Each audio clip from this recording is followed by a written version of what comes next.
Chandigarh mayor ਚੋਣਾਂ ਦਾ ਮਾਮਲਾ ਜਿਹੜਾ ਪੂਰੀ ਤਰ੍ਹਾਂ ਗਰਮਾਇਆ ਹੋਇਆ। ਦੱਸ ਦਈਏ ਕਿ ਚੰਡੀਗੜ੍ਹ ਮੇਅਰ ਚੋਣ ਦਾ ਜਿਹੜਾ ਮਾਮਲਾ ਫਿਲਹਾਲ ਇਹ ਚੋਣ ਹੈ ਜਿਹੜੀ ਟਾਲ ਦਿੱਤੀ ਗਈ ਸੀ। ਉੱਥੇ ਹੀ ਹੁਣ ਹਾਈ ਕੋਰਟ ਹੈ ਜਿਹੜਾ ਮੇਅਰ ਦੀ ਚੋਣ ਦਾ ਫੈਸਲਾ ਕਰੇਗਾ ਅਤੇ ਇਸ ਮਾਮਲੇ ਨੂੰ ਲੈ ਕੇ ਆਮ ਆਦਮੀ ਪਾਰਟੀ ਵੱਲੋਂ ਚੰਡੀਗੜ੍ਹ ਦੇ ਵਿੱਚ ਇੱਕ ਪ੍ਰੈਸ ਕਾਨਫਰੰਸ ਕੀਤੀ ਗਈ ਹੈ ਤੇ ਭਾਜਪਾ ਦੇ ਉੱਤੇ ਜੰਮ ਕੇ ਨਿਸ਼ਾਨੇ ਸਾਧੇ ਗਏ ਨੇ। ਦੱਸ ਦਈਏ ਕਿ ਆਪ ਆਗੂ ਸਨੀ ਆਹਲੂਵਾਲੀਆ ਨੇ ਕਿਹਾ ਕਿ ਪਿਛਲੇ ਕੁਝ ਦਿਨਾਂ ਤੋਂ ਲੋਕਤੰਤਰ ਦਾ ਘਾਣ ਕੀਤਾ ਜਾ ਰਿਹਾ ਹੈ। ਉਹਨਾਂ ਨੇ ਕਿਹਾ ਕਿ ਜਿੱਥੇ ਪਹਿਲਾਂ ਚੋਣਾਂ ਹੋਣੀਆਂ ਸਨ ਪਰ ਹੁਣ ਇਹ ਚੋਣਾਂ ਨੇ ਜਿਹੜੀਆਂ ਨਹੀਂ ਹੋਣ ਦਿੱਤੀਆਂ ਜਾ ਰਹੀਆਂ ਅਤੇ ਭਾਜਪਾ ਨੇ ਇਹਨਾਂ ਚੋਣਾਂ ਨੂੰ ਮੁਲਤਵੀ ਕਰਨ ਦੇ ਲਈ ਹਰ ਹੀਲਾ ਵਰਤ ਲਿਆ। ਉਹਨਾਂ ਨੇ ਕਿਹਾ ਕਿ ਭਾਰਤੀ ਜਨਤਾ ਪਾਰਟੀ ਡਰੀ ਹੋਈ ਹੈ ਜਿਸ ਕਾਰਨ ਭਾਜਪਾ ਵੱਲੋਂ ਰਿਟਰਨਿੰਗ ਅਫਸਰ ਨੂੰ ਬਿਮਾਰ ਕਰ ਦਿੱਤਾ ਗਿਆ ਜੋ ਕਿ ਇਸ ਪੱਖੋਂ ਲੋਕਤੰਤਰ ਦਾ ਸਭ ਤੋਂ ਖਤਰਨਾਕ ਦਿਨ ਵੀ ਮੰਨਿਆ ਜਾ ਰਿਹਾ ਹੈ। ਉਹਨਾਂ ਨੇ ਕਿਹਾ ਕਿ ਚੰਡੀਗੜ੍ਹ ਦਾ ਸਮੁੱਚਾ ਪ੍ਰਸ਼ਾਸਨ ਭਾਜਪਾ ਦੇ ਕੋਲ ਹੈ ਅਤੇ ਪ੍ਰਸ਼ਾਸਨ ਉਸੇ ਤਰ੍ਹਾਂ ਜਿਹੜਾ ਚਲਾਇਆ ਜਾ ਰਿਹਾ ਹੈ ਜਿਸ ਤਰ੍ਹਾਂ ਭਾਜਪਾ ਚਲਾ ਰਹੀ ਹੈ। ਨਾਲ ਹੀ ਉਹਨਾਂ ਨੇ ਕਿਹਾ ਕਿ ਹਰ ਕੋਈ ਜਾਣਦਾ ਹੈ ਕਿ ਭਾਜਪਾ ਚੋਣਾਂ ਕਿਵੇਂ ਜਿੱਤਦੀ ਹੈ ਅਤੇ ਇਸੇ ਕਾਰਨ ਇਹ ਸਭ ਕੁਝ ਕੀਤਾ ਗਿਆ ਅਤੇ ਇਹ ਪਹਿਲੀ ਵਾਰ ਹੈ ਕਿ ਸਾਨੂੰ ਮੇਅਰ ਵਰਗੀਆਂ ਚੋਣਾਂ ਦੇ ਲਈ ਵਾਰ-ਵਾਰ ਹਾਈ ਕੋਰਟ ਦਾ ਦਰਵਾਜ਼ਾ ਜਿਹੜਾ ਖਟਕਾਉਣਾ ਪੈ ਰਿਹਾ ਹੈ। ਇਸ ਮੌਕੇ ਉਹਨਾਂ ਨੇ ਹੋਰ ਕੀ ਕੁਝ ਕਿਹਾ ਆਓ ਜਾਣਦੇ ਹਾਂ।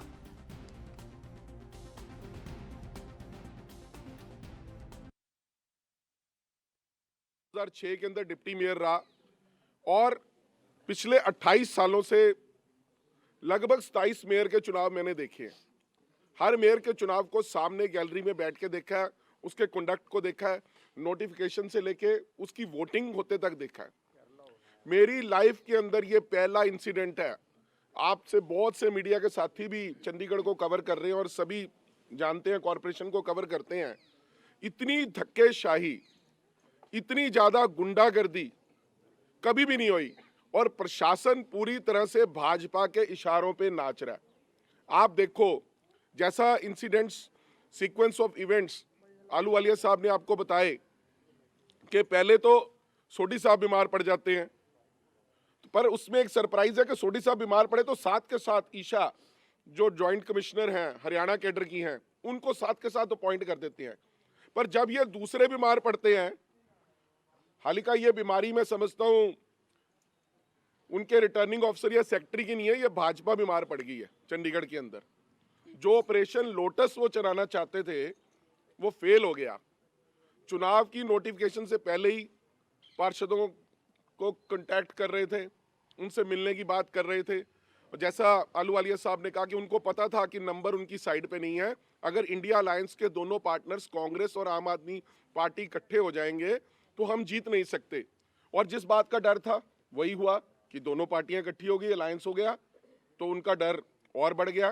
सारी रात हमें बैठ के हमें पहरा देना पड़ा कि हमारे काउंसलर को ले ना जाए। तो आप समझ सकते हैं कि बीमारी से लेकर काउंसलर को ले जाने तक किस तरह के हथकंडे वो अपना रहे थे और उसके बाद बार बार हमें हाई कोर्ट मूव करना पड़ रहा है। एक छोटा चुनाव है, हर साल होता है और मैं समझ नहीं पा रहा कि भाजपा को इतनी घबराहट क्यों हो रही है। क्या हार बर्दाश्त नहीं कर सकते? क्या उनसे ये बर्दाश्त नहीं हो रहा कि दूसरी पार्टी के मेयर, सीनियर डिप्टी मेयर बन जाएंगे? एक नया काला इतिहास इस शहर की राजनीति के अंदर उन्होंने रचा है।